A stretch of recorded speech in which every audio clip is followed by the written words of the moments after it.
Hi, I just realized that I never made a short but detailed video about the splitting of the moon in the Islamic doctrine.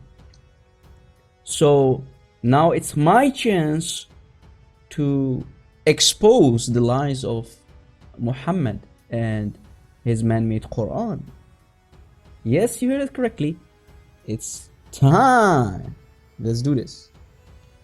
Unfortunately, for the last 1400 years, many Muslims have fallen victim to the lies and deception, the makr and the taqiyya of Muslim shuyukh, imams, ustaz, the scholars of Islam, who have been lying to their audience, let's say inside mosques. Muslim shuyukh, Muslim scholars have made a business out of lies and deception. And we know that more than 75% of the Islamic Ummah don't know Arabic. They have no idea what the secret, the hidden secret is behind the real meaning of the Quranic ayah that is talking about the splitting of the moon. So today we will uncover the secrets, and we are going to show you that the Imams are nothing but liars. They are nothing but liars like their fake prophet who proclaimed prophethood 1400 years ago. So if you are a sincere Muslim and you are a truly seeker of truth, then continue listening. If you are a Muslim who doesn't care about the truth, please don't forget to give me a dislike. If you are a Christian or an atheist, give me a like. So let us actually start. It is the very famous ayah from chapter 54, القمر, ayah 1. اقتربت الساعة وانشق القمر. The last hour came near and the moon split apart.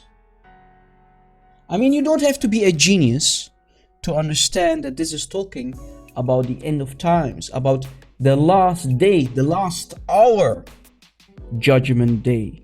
It did not happen 1400 years ago. It didn't happen 1 hour ago. It didn't happen 2 seconds ago. No, this is talking about future events when Judgment Day will happen. Then, and only then, the moon will be split apart. Now let us see what actual scholars of Islam, old school scholars, the crème de la crème, people like Al-Tabari, has to say about this ayah in their tafsir. So let us go to Al-Tabari, who is considered to be the number one Islamic scholar, mufassir, someone who is giving his commentary on the ayahs of the Quran. And who is better to go to than Al-Tabari himself? So let us do that. يقول الطبري في تفسيره اقتربت الساعة وانشق القمر. In his tafsir, Al-Tabari says, for the hour is near and the moon has split, the following.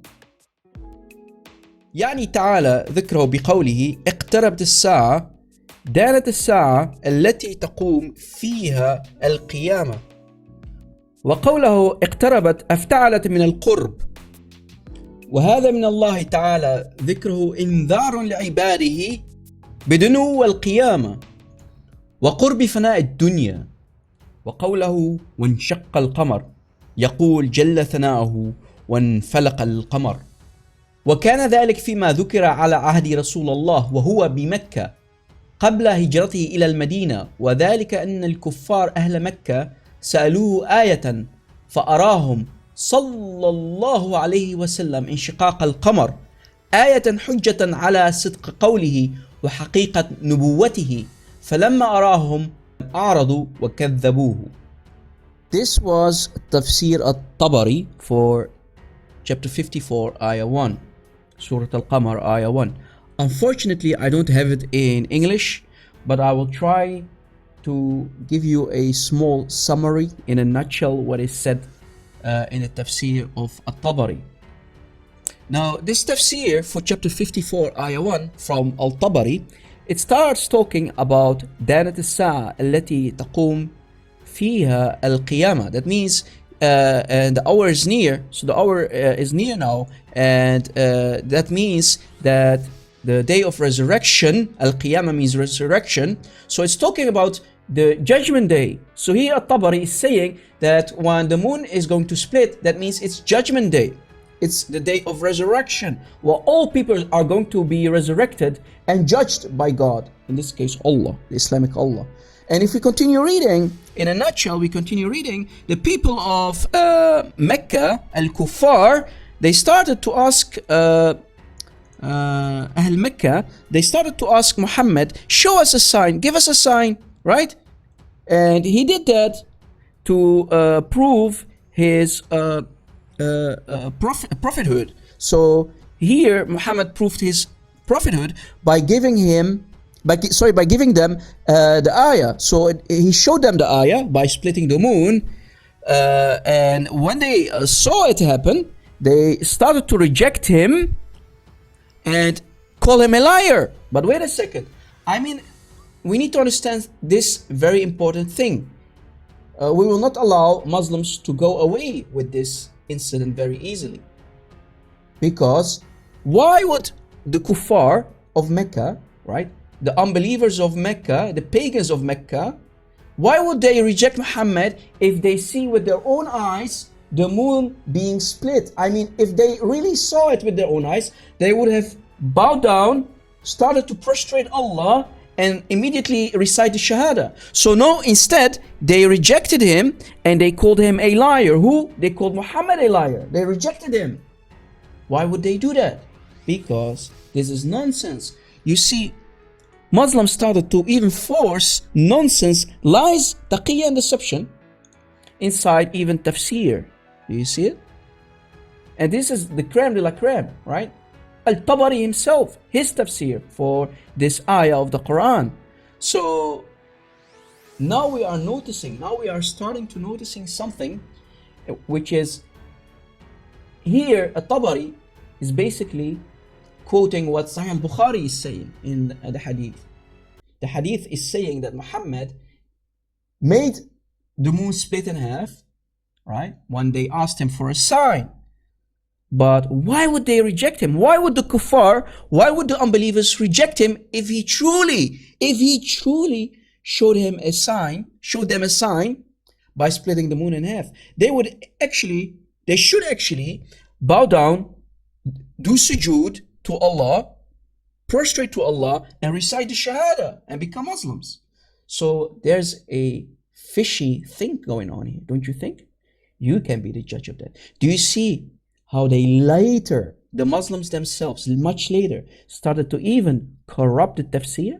Because you cannot say, or force me to believe that first the tafsir starts with, this is talking about the day of resurrection, the day of judgment, and later the tafsir is contradicting itself, and Muhammad giving a sign, splitting the moon, and we see the unbelievers of Mecca rejecting him and calling him a liar. That doesn't make sense. Here we have a 100% contradiction, and this proves that even in the tafsir we see contradictions, much later adding on top what was already said. So not only the Quran is corrupted by Muslim hands, but even the tafsir, even the hadith.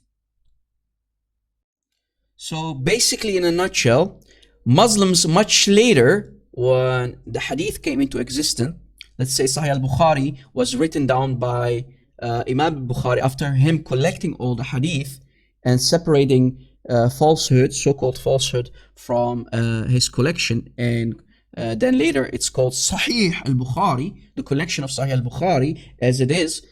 You see how Muslims tried to make Muhammad look like a real prophet, forcing ayahs, right, signs, forcing signs into his prophethood, while the Quran is clear, crystal clear.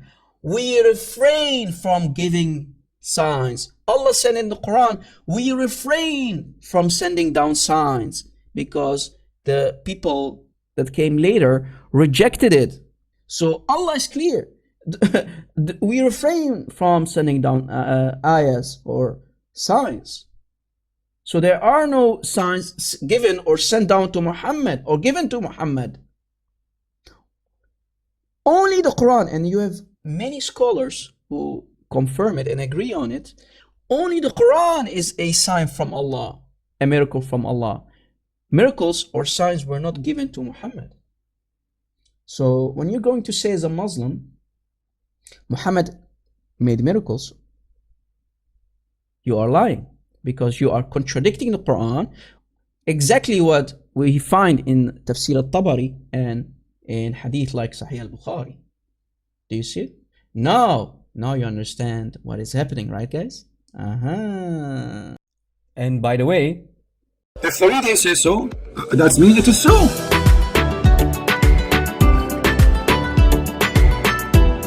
I want to share a piece of a clip with you, which is from this individual called Farid. I went to his video in which he's trying to refute my moon splitting, and look what I found. Look what his argument is. You would expect that the Persians and the Romans, in this time the Byzantines, would document such a miracle, because both of them, especially the Romans, kept records strictly of pretty much everything. There's another issue with Ridwan's assumption here. One of the reasons why we do not have heaps of documented evidence was because most people were asleep at night. Remember, this is the 7th century. The argument here is we don't have any secondary reports of the moon splitting in two in the 7th century because it happened at night, because people were sleeping. People were sleeping. They didn't see that because people were asleep. Because most people were asleep at night.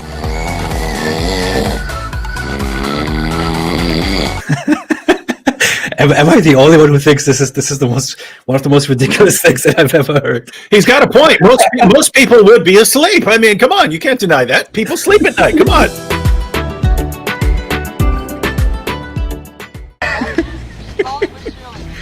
You are so silly. Alhamdulillah for Islam, brother. Please recite the Shahada, brother, and you will get 72 male virgins with big breast, brother. Alhamdulillah. Subhanallah. Brother, Muhammad told the truth in his Quran, brother. Are you going to accept my da'wah to Islam?